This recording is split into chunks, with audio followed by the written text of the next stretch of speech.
I'm Jamielenear, just call me Jamie. Welcome back to another video. Hey y'all, happy Wednesday. So your girl is not doing any gig work today, but I do have some gig work content coming for y'all that'll drop Friday. But what I did want to talk about is it possible to grow your YouTube channel as a gig worker and my experience thus far? So let's go ahead and get into the video.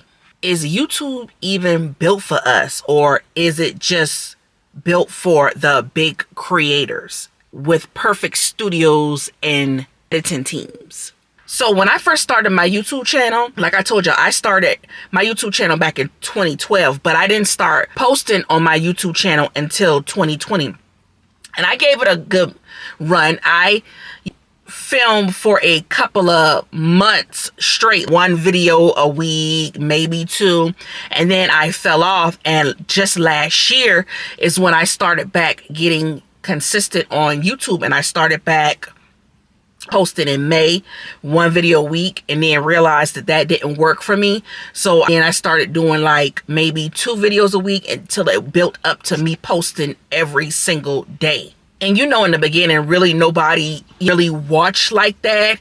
You just basically getting your feet wet. Like those first 100 videos, you getting your feet wet. You trying to learn the ropes. You trying to learn how things work in these YouTube streets.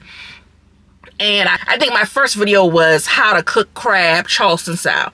And I think I want to say, no, I wrapped that back. My first video was during COVID, and I think it was like mom tips. And then I got into how to cook crabs Charleston style. And those videos didn't do too bad. I think I got 100 and something views or something like that. But that was a eye opener for me, because YouTube is not easy. I'm gonna tell y'all, YouTube is not easy. You constantly thinking about what you're gonna post, strategies, how you gonna do this, how you gonna do that. YouTube is a full-time job. And I will tell you, posting consistently does matter.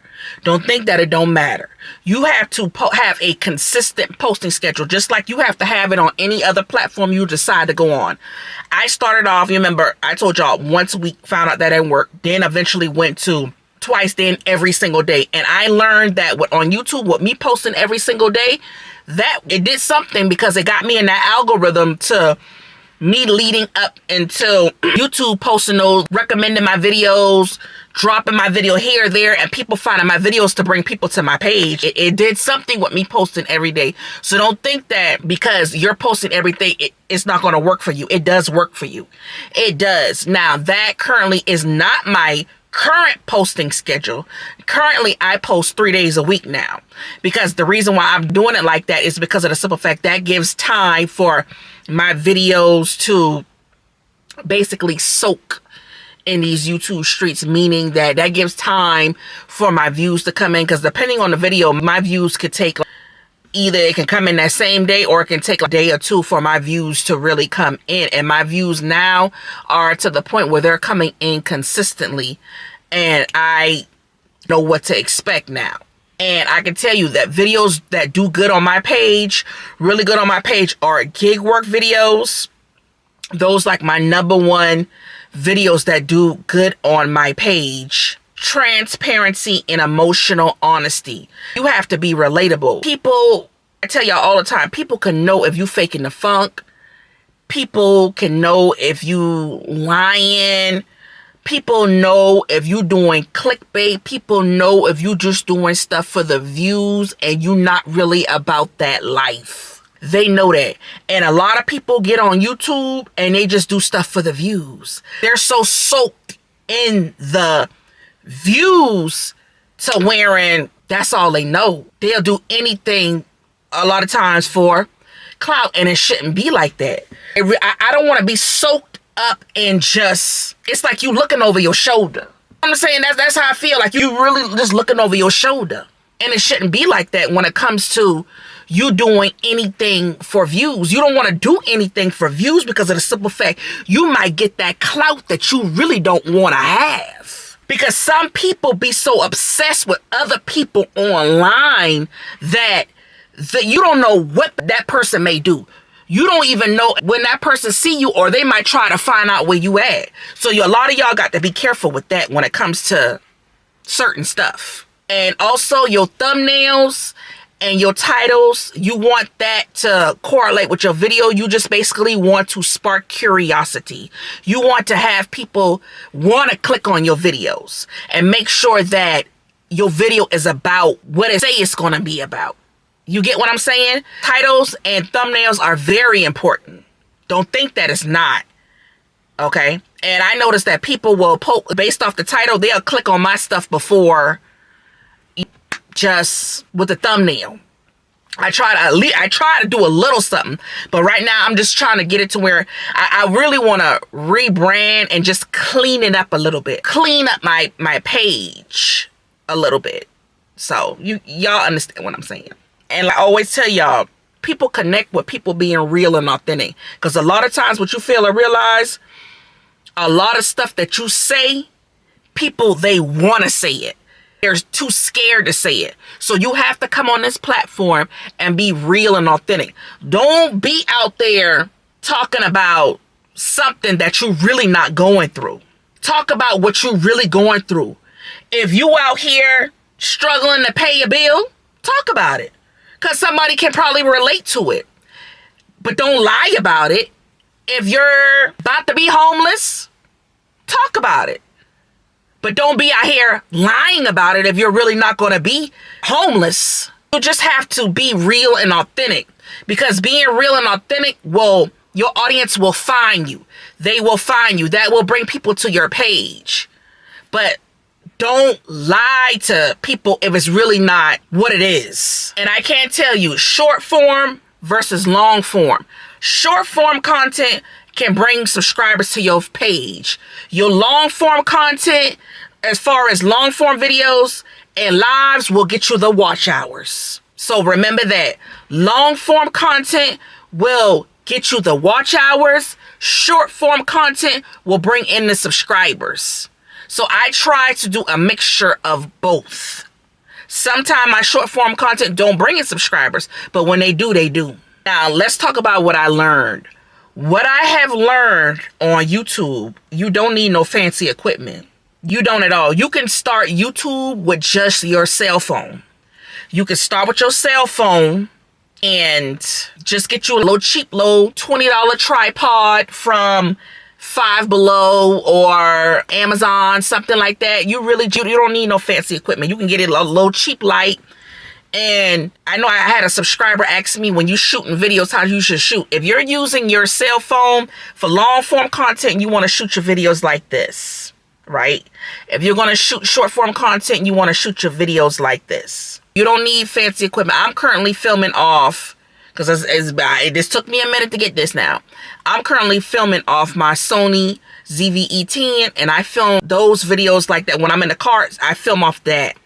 And I also have the DJ Osmo Pocket 3. I film off that now. But that's my current setup. Like my camera, my DJ Osmo, and my cell phone. My cell phone is when I'm filming short form content. I don't use my camera, and I don't use my DJ Osmo Pocket for my short form content. I use my cell phone. That's my setup. That's the equipment that I use. And maybe a little tripod and a selfie light. And your life is enough. Your story is enough. If you're going through something, share it, but share it to an extent. You got to tell people what you want them to know. If you want them to know that you're getting food stamps, you homeless, share it, because somebody else might can relate to that. But share it to an extent. Don't let everybody know what your business. You know what I'm saying? Because at the end of the day, you don't want certain stuff to wrap back around or affect you. I share what I want y'all to know. I don't share every single thing down to a T to y'all, because that's really none of y'all business. I share my children sometime, but I don't share my children all the time, because see, somebody come for my children, we really gonna have a problem. So you got to be mindful of what you share on social media. And I had to learn that, because certain things happen and you just be careful. And I can tell you, gig workers, they are relatable. People love to see you hustle and struggle, especially if you're trying to pay your bills. And we all trying to pay our bills. That's why I do gig work, because of the simple fact that I don't have a job. I'm having a hard time finding a job. That's why I do gig work.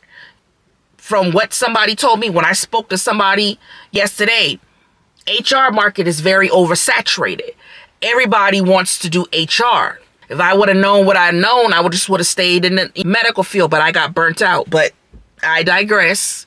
I'll save that story for another day. But HR field is just oversaturated. Everybody want to do HR. So, but people love to see you struggle. People love to see you hustle. That's a thing on YouTube, or social media to be exact. People love to see stuff like that. The struggle videos gonna bring in the views. Trust me, I know. I've seen it.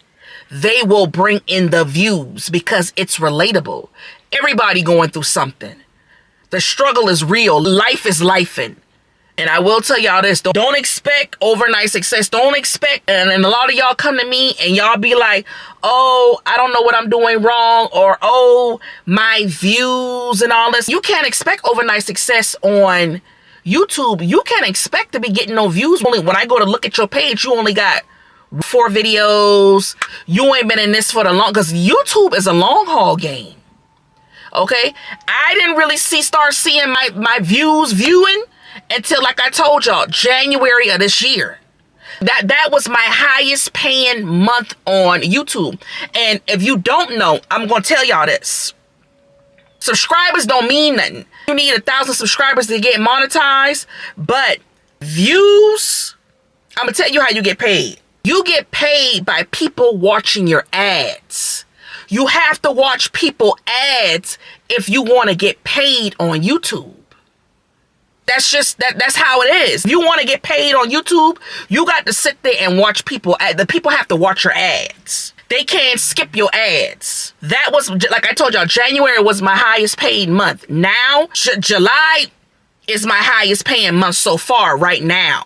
July, the check that I'll get on the 21st, showed y'all that's $609. Now, this month right here, August, that's more than that now. That's 600, it's more than 600 now. I just ain't showed y'all yet. I'm trying to see what it's gonna get to.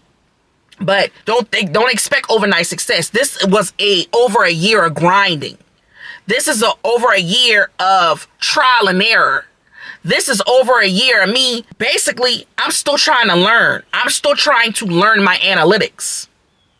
I'm still trying to watch other people's videos to learn. I'm still trying to clean up my stuff. This is a year of hustling and grinding. To me, YouTube is like gig work.